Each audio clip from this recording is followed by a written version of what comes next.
Hi guys, shooting full of holes here, and now it's time to remelt my ballistics gel, and I'm going to show you how I do it. And it seems to work for me pretty well, and I don't have to get too crazy with this stuff. So here's some things that you're going to need. A mold, which I made.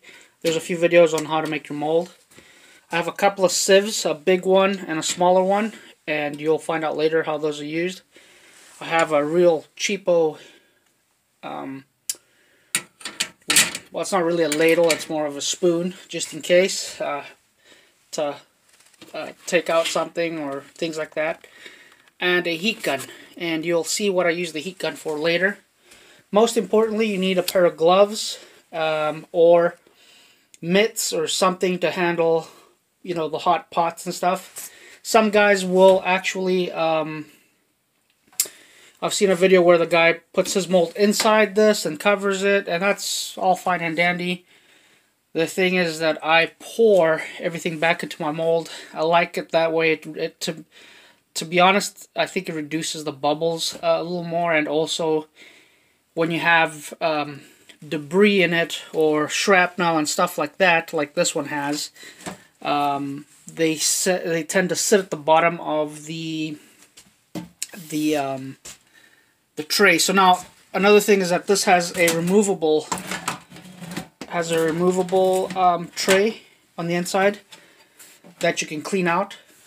This is a Hamilton Beach 22 quart roaster oven, and you can see where I have it marked there for about 250 degrees. You can go a little bit higher. They suggest not going over 175, so be careful with that. The other thing is that you'll realize I'm in my actual tool shed, and above that I have an extraction fan that goes out to the outside. This is some stinky stuff. You don't really want to do this in your house or in your oven, so I recommend doing this outside or somewhere where you have some ventilation, like the shed. So I'm gonna show you the next step. So here we have it split in half. I used my utility knife here to do that. Please be careful when you do things like that. If possible, have a little bit of help, but it's no big deal. It just takes a little longer by yourself. Now you can see the different wound channels and all that stuff where the muzzleloader bullets went through. And what I'm doing is I'm not cutting into tiny blocks. What I'm doing is I'm just going through the main damaged areas and picking out mainly plastic and shrapnel, as you can see here on the table. Mainly the plastic. You don't want to melt plastic with the stuff. The metal and the lead will fall down to the bottom, and I'll show you later how you get rid of that stuff. So you can see this is blackened. Some people will cut that out. Me, I'm not too worried about it. If there's a lot of it, I might. What I'm trying to do is not to lose my gel or throw chunks away, although they do sell like replacement chunks so that you can keep the same mass. So it's up to you if you want to cut these out. You know, when you use actual you know, jacketed bullets, these are really dark depending on the bullet that you're using. So anyway, that's the second step, is just taking out some of the shrapnel, but especially the plastic. You do not want to melt the plastic in with this stuff. Okay, so now we have my gel. You can see big blocks cut in there. You don't need to cut into tiny little smithereens.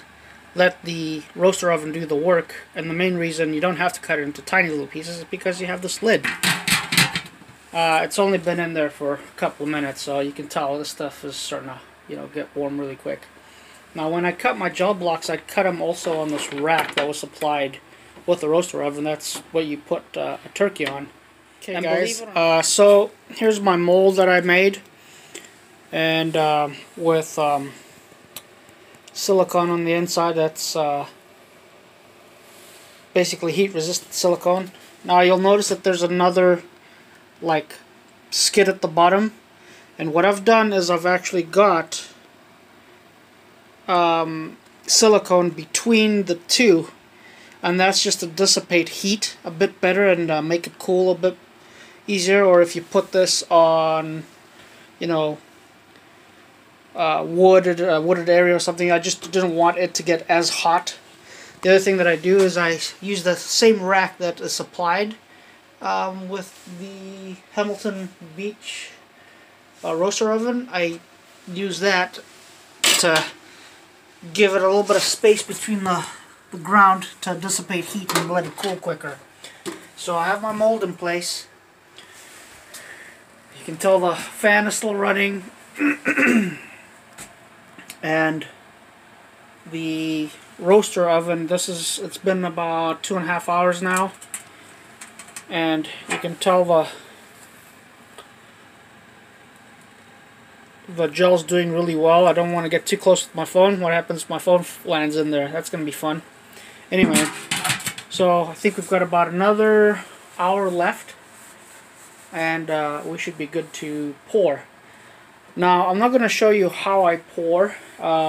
Basically, just pretty simple. Just use your gloves, grab the handles of the bucket here, and just gently pour, into your mold. Then I'll show you the most important step out of this whole deal afterwards.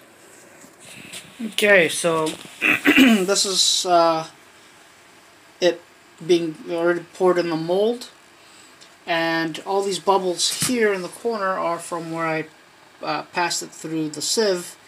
I'll put the sieve here in the corner, and I'll try to, pass the last bits. So basically I'll pour half of it into there. I'll rest the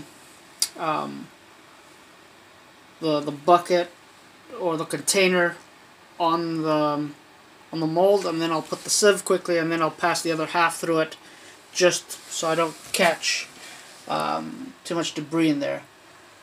But those bubbles will eventually go away. Now this is the part that gets important. So the container, as you can see at the bottom, there's still a lot of shrapnel and debris and stuff like that. And this is where this tiny sieve will come into play. Okay, so one of the things that I forgot to mention is that once you pour into there and you have your shrapnel left at the bottom, you have to not wait for it to cool, put it back in, and let it heat up again so that you could do a couple more pours through your fine sieve until you get down to, like you can see there, down to the actual shrapnel, because your first pour will actually cool the container down pretty quick. This is the actual container here. Well, it'll cool it down pretty quick, and then you'll be left over with quite a bit of ballistics gel in there. So you have to throw it right back in again, heat it up, and like what I've done here, I put it at an angle, so now I can start heating up and condensing it more into a corner, and then I'll pour again. Now this is a lot easier with somebody helping you, and at all times I'm wearing my gloves because, man, this thing gets super hot. And the other thing that I do is that, so I'll do this about 2 or 3 times. Heat it up again, pour, heat it up again, pour. And now in my hand you'll see here, this is what was left out of the last 3 pours. And the container is basically clean. And then you can wash it out and actually clean it with a Scotch-Brite pad and some Ajax. And the same for the lid. You can get all the residue and everything out of that, and it'll be 100% clean. Now, with the heat gun, when you use the heat gun to melt what's left, it's going to basically cause a lot of smoke. And so, you really need a very well ventilated area, or, like I have here, a fan set up. So, and this is how I clean out my sieve also. I melt what's in there, and the heat gun, like it has you could use that tip that it has. A lot of heat guns have that tip. With that concentrated tip, it'll move a little bit faster. All in all, after your first pour, and then heating up and going back and forth, and it should take you about another 20 minutes to get this all done. I'm right down to the final bit here. So I'm going to heat this up right back into my gel, and if there's any bubbles on the top surface from your pores, with your heat gun you can just go over them a few times and you'll see those bubbles start popping, and it'll actually be pretty smooth. Okay, so now here is my ballistics gel out of the mold, and as you can see, pretty decent job. No big bubbles. There are some tiny bubbles, and most of the time those are by the edges of the the sides of the molds, where they'll have a little bit of bubbles, and they're trying to work those off. But all in all, very decent. Now you can tell it's a little bit darker, and it gets progressively darker as the more times you melt the ballistics gel to pour it in a mold. I think this is its 4th or 5th time now. I really haven't kept track. I think it's its 4th time.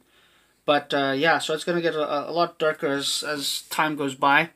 So far I'm still happy with it because I'm still able to see what's going on. And that's the most important part. Now remember, back in the day, ballistics gel wasn't clear or see-through. It was just gel. So there were all sorts of colors, like even dark browns and stuff. So, this is still, quite a bit better. And the other thing that doesn't help too much is my camera will go in and out of auto